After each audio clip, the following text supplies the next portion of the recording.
Because rap no they pay bills. Like boys go do you they rap. Right now, almost every content creator is trying to do music as well. So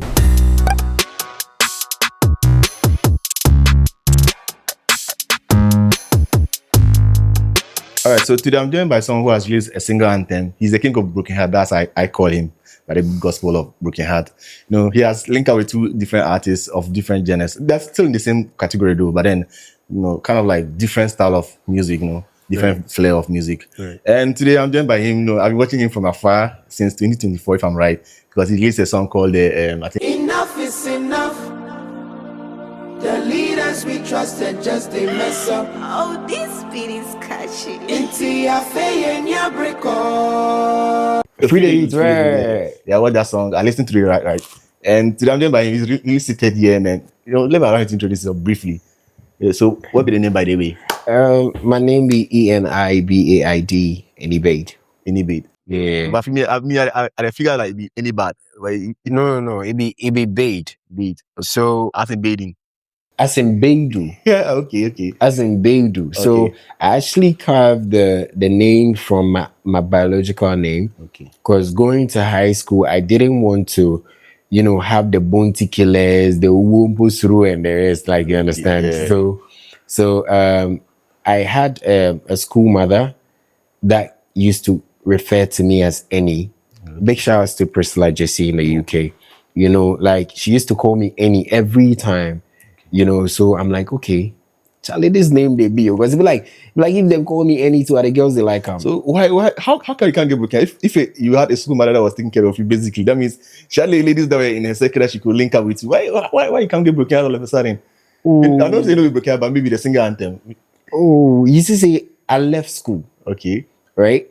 And then finding love, I don't think someone can connect you to someone in a way that you might like them more, like you going after them. Okay. What did I say? So back in school, I was very naive and then innocent. Yeah. So it was just after school, that was when I met whoever I met, and then whatever happened. You know? Okay. Yeah. So back to your personality itself. Aside music, I realized that you are also a cinematographer, just like, you know, normal photographer. I've seen link up with Winnie Shea, the likes of I don't know if you could you read right here, that's the name, right? Yeah. I've seen link up with them, and you've been shooting videos. I'm watching your videos, and so I'm like, yo, this guy, aside music, he still got something doing. Right. So like, walk us through that, how you transition to cinematography and then later into music. Right. So what people don't know is that I actually started with music. Okay. That's what people don't know. So I used to perform on high school stages, like the Face of High School, roll calls, and the rest, you know. And I used to perform on the same stages as Incredible Ziggy.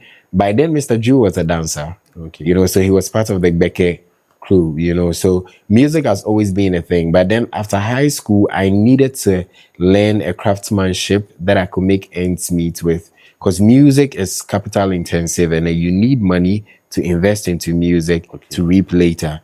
You know, so cinematography came along the line, and then God being so good, that actually got me into the limelight, and then it got people getting to know me for, you know, like the visuals, and then got me the connect into working with the likes of Shatawale, Medical, you know, Sister Fia, Wendy Shea, and the host of others. Yeah. So how many years have you been doing music? How many years have you been doing cinematography?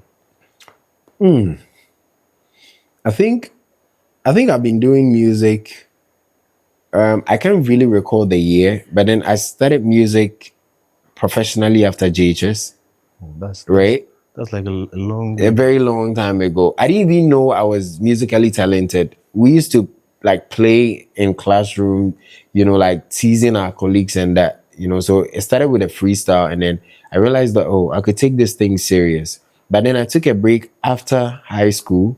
Like I said, I had to make ends meet. So I pursued cinematography for 8 years now, because I started in 2017, you know. So down the lane, I've been, you know, like working with other creatives and that.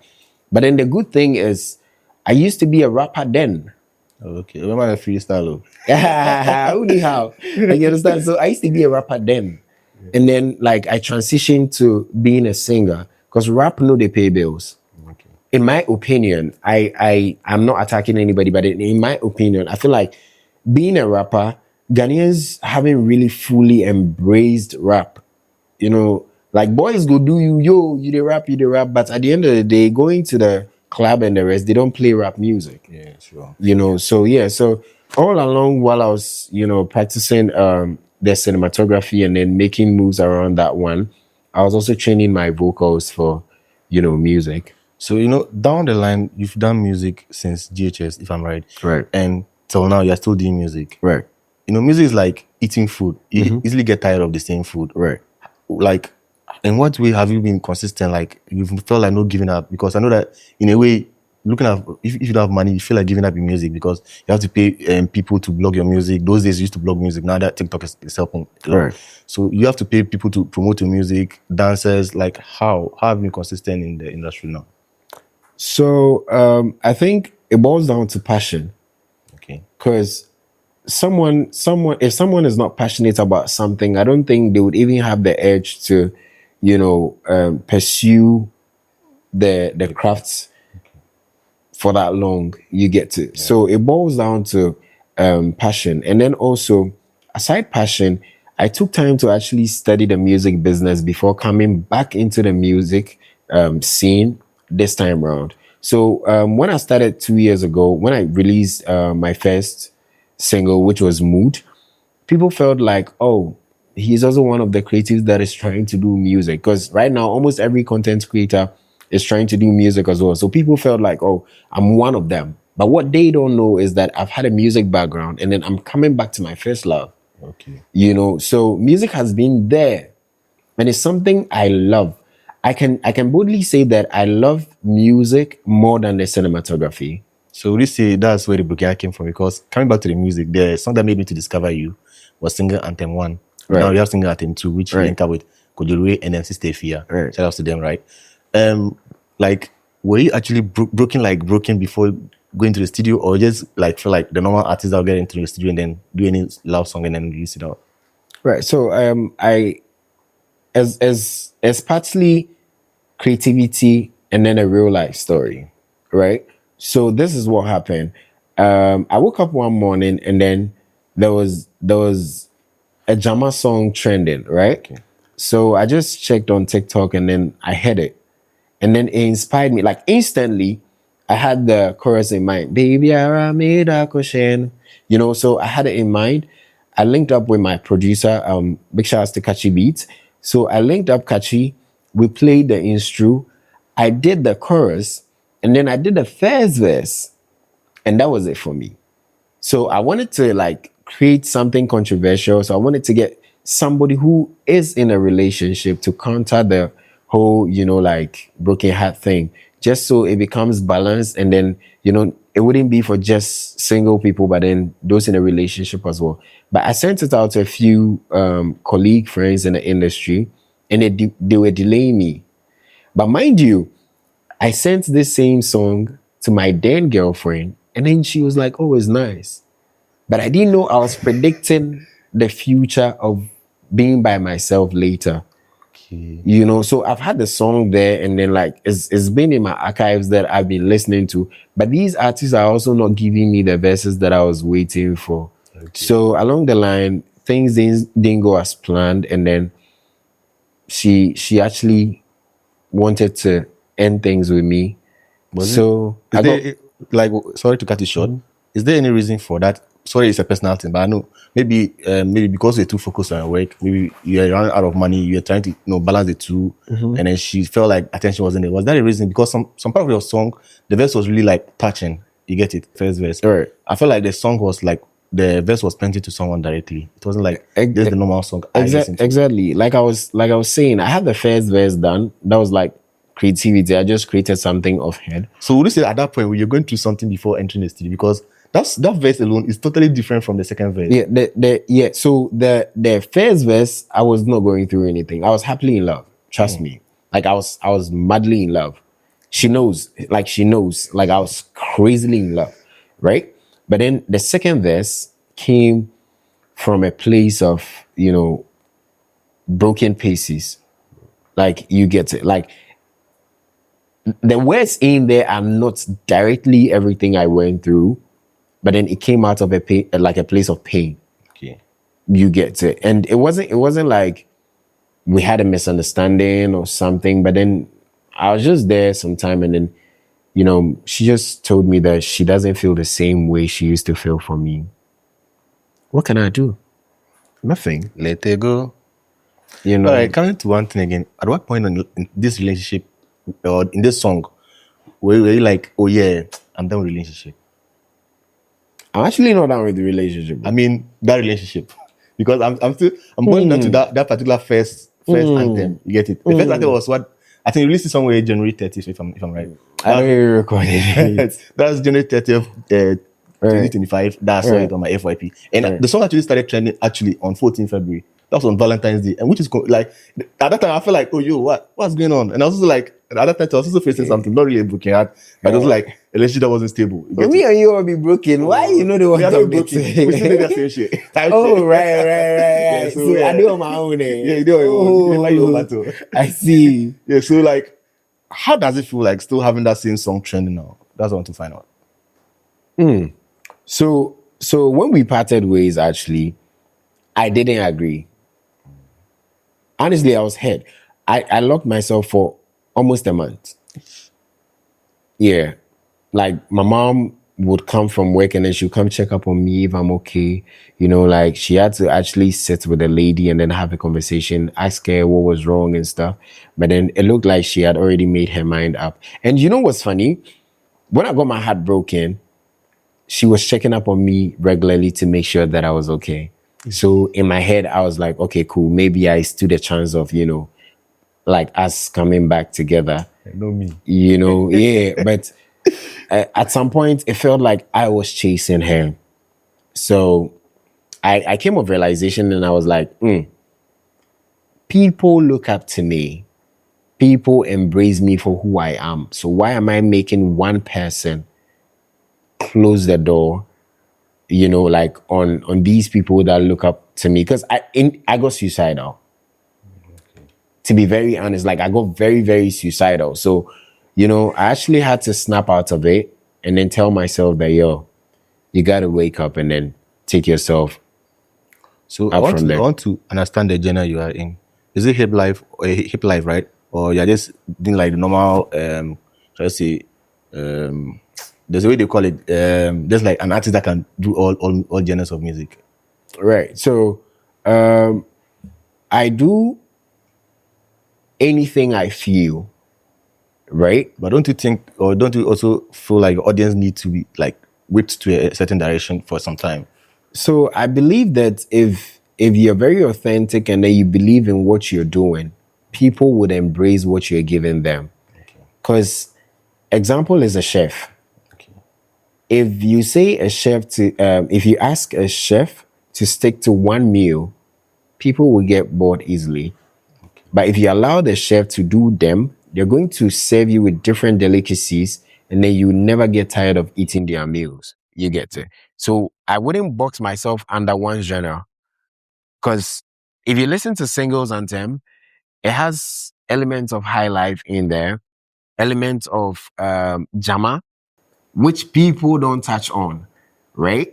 And that's like authentic Ghanaian sound, and then it has elements of Afrobeats in there. So that very particular song, to be very honest, on the DSPs is under the category of Afrobeats. But then trust me, if you allow me, I'll call that high life Jama music. Yeah, live Jama music. Yeah. So I want to know, how did the collaboration between you, Kodure, and then Sister Ifia come about? Okay, so I think when I released the song, right? When I released the song, while the song was trending, my ex reached out to me because she was in my comments, reading the comments, and then every time I go for interviews and then I talk about my experience and everything, and then she came to me and then she was like, hey, and your people are insulting me in the comments. And I'm like, oh, they don't know you. And she's like, yes, but you and I know that is me. Like, you understand? It's not attack. You understand? Guilty. So I saw the reach of the song And I saw that, oh, I wasn't the only person that was broken. I wasn't the only person that was hurt. Okay. You know, so I had to look through the industry. And then, mind you, Sister Fia has also had her fair share of broken hearts. Yeah, that's also that we know. You know, And then recently to Kojere from a dancer, I don't want to mention the name. you have get no it. personal feelings. So I felt like, if I'm sharing my story, then my brother and my big sister, you know, like they are the right people to also share their experiences. And then trust me, they killed the verses. So to you, who do you think gave the or delivered the best verse on the song? Everybody. Oh no, just maybe like this person's verse, even though there are verses, right? But this one, you like this one more than the other. Do you know the one I love most? Which one? The two of them. Trust me. Kojo's verse is hard. Ifia's verse is hard. I can choose one. I actually carefully selected these people. I had to wait patiently for months to get them on the song. Kojo was actually like, having shows back to back from last year, December. Traveled to Dubai. I had to wait for Kojo to come back. Sister Fia also had her, successful show, which I actually went to support on the 3rd of January. And then, so I had to wait, I think about 3 months to get everybody to be settled. And then they didn't stress me at all. Like, So in all, Single Anthem 1, Single Anthem 2, did it come out naturally or it was like a forced thing, like maybe like just enter the studio and then just forced to produce that song, that record? so every music I create comes from a place of love. Even though I was broken, but then my love for music makes it easy for me to flow. You get it. I don't know if you understand what I mean. Because I love music to the extent that when I'm even sleeping and then you ask me to do a verse, if I'm in the mood, it will flow. So I don't force my creative process at all. I'd like to ask another question. Like, you've been through a relationship breakup, which you entered the studio, did a first song without even going through the same thing. It was like a prophecy you prophesied, right? Right. I always say, I predicted my future. Yes. So, what message would you like someone to learn from your song? The Single Anthem 1 and Single Anthem 2 combined. See, Single Anthem 1 had only you on the song. Right. And then Single Anthem 2 also had 2 different voices on the song. Right. Yeah. What message would you like someone to learn from the song? I think I want people to not just listen to the song, but then learn to appreciate people, because I feel like if you embrace yourself more and then you love yourself more, you would appreciate people more. Regardless of whatever the experience is that you go through, never give up on love. Yeah. Because I think that's the message I am passing in the song. So I'm not just saying that, oh, I am single and then those dating should, let us breathe alone. But I am saying that I am willing to find love. But until then, if you're dating and then you're suffocating us, we beg you, let us breathe, Because we're also looking to find ours. When we find ours, we all go chop love on the media. You understand? Yeah. Is it But that I don't do social media dating though. No. All right. So I want to find out one last thing before we go into the latest EP or maybe if I have a project you're promoting. All right. Like, have you ever felt underrated in the music industry? Or maybe your craft in general? For my craft as a cinematographer, I don't think so. But then for my craft as a musician, like I mentioned earlier, when I came back to music, people felt like I was playing. Okay. People didn't take me serious because it felt like another creative trying music again. So my first project was for them, Second one was like, hey, bad. You understand? And then I think the second one was Free the Youth. Right? Yeah. And then people actually applauded me. And it wasn't people close to me. It was strangers because it was a national something, And then the third project was when people took me serious and were like, oh, Eni Baid, like the music you they do, I'm like, you actually they do, I'm serious like that. And I'm like, yeah. Because that is like, I was born with music, So I can just waste my time when cinematography is paying me good money. I can't just waste my time and then be pursuing another craft that, would conflict with what I already have going. So, yeah. So would you say like the Singer Anthem is the biggest sound you have right now? By far, I'll say is the biggest, because as of now that we're speaking right now, on Audio Mac alone, we have over 60,000, plays, and then it's still, and then this is like, yesterday was exactly 1 week, so it's like a week and a day, and we have over 60,000. This boils down to one question I've said every artist that I sit with. Do you think collaboration in Ghana is very important, and does it push the Ghanaian music industry? I wouldn't limit it to Ghana alone. Collaboration in general is important, whether in the music industry, in the creative industry, is important. Because mind you, sometimes people tend to forget that you can't do it alone. Okay. Right? Every creative needs a team. Okay. A team of other creatives, right? You and I filming right now, there's somebody behind the camera. Yeah. Right? In the beginning, I don't know what the conversation is, but it takes one to believe in the other for them to, thread a path. And then when the success comes, they all enjoy. Yeah. And in this process, you guys are collaborating. Okay. So he benefits, you benefit, and then everybody becomes okay. So collaboration in this space, you can't rule it out. It's very important. But what people tend not to, appreciate is that most times the people in front of the camera think they are important than those behind the scenes. That is my only problem with the Ghanaian way of collaboration.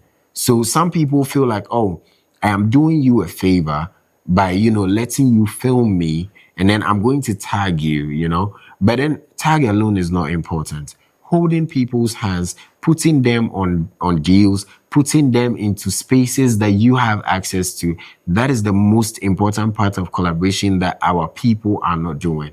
So I feel like we should have more people collaborate, but then it should come from a place of love. It should come from a place where others also want to see other people win. And then the creative space is going to be beautiful.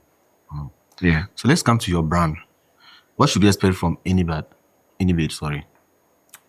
Expect so many things. Now, if you've raised the bar to a certain level, right? Now we expect you to like release another banger. Mm-hmm. So what should we the fans expect? You shouldn't make us too hungry that when he release another one might feel like, oh, he's going to maybe keep us hanging. Right. What should we expect from you next? So and maybe the possible projects that are coming up so that we can talk about it. Right. So everybody listening to me or watching me now, can go check my catalog, right? By far, I can say on record, I've got no bad song. Not even a slight. I don't have a bad song, right? And trust me, you see this remix that you guys are enjoying so much. That is what what I'm actually promoting now. Yeah, you see this remix that you're enjoying so much. Yeah. The next project is bigger, and the next is bigger. As a matter of fact, I have 2 other projects that I'm dropping this year. The second one is with a big, a big creative company in Ghana, which I wouldn't want to mention name, but it's as a result of the collaboration that we're talking about. That reminds me of something. Doing music in the north is a little bit frustrating. Right. Doing music in the south is very so smooth. Why do I say that? One, the producer is going to stress her life there. You can record a song, all right. He will allow you to record a song, but he will stress your life. In the south? In the sense, no, in the north. Right. I have done music before. You might don't know, but I'm not telling you now. Oh, okay. I've done music before and I've stopped. And then my cousin still pursues music. Right. The reason why he's a little bit slow, I would say, is from the producer. That time when he was recording a song with the producer, he recorded over 20 songs, and how to even release one was a little bit problem. In the southern sector, when the producer receives the money, he can deliver your song for you, do the clearance for you. Right. By the north, you can give him the money, you never do clearance for you. Would you say doing music in the south is the best than the north? Even though I know you have audience in the north, you can get audience from the north. Would you say doing music in the southern sector is the best? Honestly, yeah. I don't know for the north, because I haven't worked with any producer from the north, but I have traveled to the north and then I've seen what they do there. Yeah. Right. Okay, let me tackle this question on the general note. I feel like any artist should have a relationship with their producer, no matter what. And like why I'm just pushing to that direction is because see he had a like father-like relationship with the producer. You could even go to the producer's place, even help him do cook, like clean the place, record other artists, and then he would come and do the mixing and mastering for the person. But then when it got to the time for him to release a song, he had one of the biggest collaborations. That time, I think Records, that's if you know Records, the Lion King, he was actually trending. And then they were supposed to release a song in that same period. The producer slowed down his process. Until now, how to even get his songs to clear out? Was he paying the producer? He paid the producer for that. Even they shot a video. And leaving with the other guys to kind of release the also can shoot the other part was also another problem. But then that one, the main problem why the song didn't come out was because of the producer. Well, I don't think, like I was saying, you should have a relationship with every producer you work with. But then, mind you, individually, everybody has got their own character. Yeah. Aside the fact that they are talented. Okay. Right? Okay. I might give things out easily. Another person won't. Okay. That is not to say that all creatives are like that. So I don't know whatever the motive of the producer was, but by far, the producers I have worked with, I don't think I have issues with them. As a matter of fact, Kachi and myself, like we gang, like that's my blood, like you understand. And then I don't just record with Kachi. Okay. I record with Abuchi. Okay. You know, like the bestie hits maker. He's also an artist. Oh, okay. You know, Abuchi and myself, like we go way back. Okay. You know, like I can recall dating back to 2012. That's how long Abuchi and myself have been friends. Even before we all entered the, you know, like the spotlight.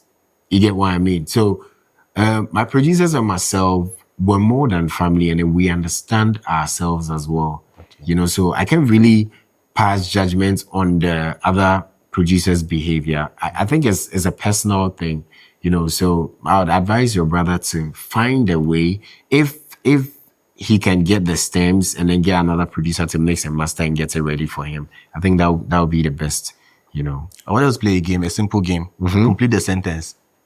Right. just one. Love is a beautiful thing. That was why I said the song. Right, your last words to my viewers and your fans. Whatever they tell you to do it. But then, trust your instincts. Whatever you feel within might be right. Don't follow the rules. Rules are meant to be broken. Trust me. I never followed any pattern. I did my thing. Even when I started music, they said I was confused. I didn't know what I was doing. But when we entered the charts, these same people are applauding. Do you, and the world will adjust. If it's one thing I've learned from him today is one thing. And when your girlfriend's like, yo, let's break up. Charlie, take an soda and so come. You get, then one thing to break the rules and break the chain and then fly. You understand? Because do well to subscribe to the channel. Follow all his media handles, like his channel. Then they should book him, Charlie. He's a very good guy. And I forgot to ask one thing before I just close the interview. Who shoots the videos? Okay, big shouts to my boys that handle the camera for me. I edit and color my stuff. Okay. All right. But sometimes I let my, you know, friends also help. But then I like to edit. I like to edit my own projects and stuff. Okay. So not just one person. It depends on who is available. So big shouts to Abeku Simonsen, to Celeb, to Director Boat, and then to Carlos, you know, Shots by Carl on Instagram. Yeah, you know, like these and many more creatives that, you know, make themselves available for me every time. And big shouts to DK Photography. Yeah, you know, like these are creatives that come together to always like help me film my stuff, because I can't film my stuff. Like I can't film myself, you know, so I get the gears ready and then I direct them on how I want my shots and how my story, you know, should be told, and then they just capture it for me. Before we end the whole show, I'd like to thank your manager and then your chief boss. I just like the way they carry come with and just compose. I want to give a shout out to them. So big shout out to Clearland. and then big shouts to Cleland is actually my business manager, and then Carlos, the one that you were talking to, aka Baby Boy, happens to be my manager as well. Carlos, I don't understand about the paper. Big shouts to them, Charlie. We're family, Yeah. All right. Thank you for coming too. Thank you for having me. Oh, we end so soon. Oh, that we had. Guys, please make sure to like, subscribe, and leave a comment, Yeah. Charlie, thank you very much. You're welcome, bro. Free audio post-production by alphonic.com.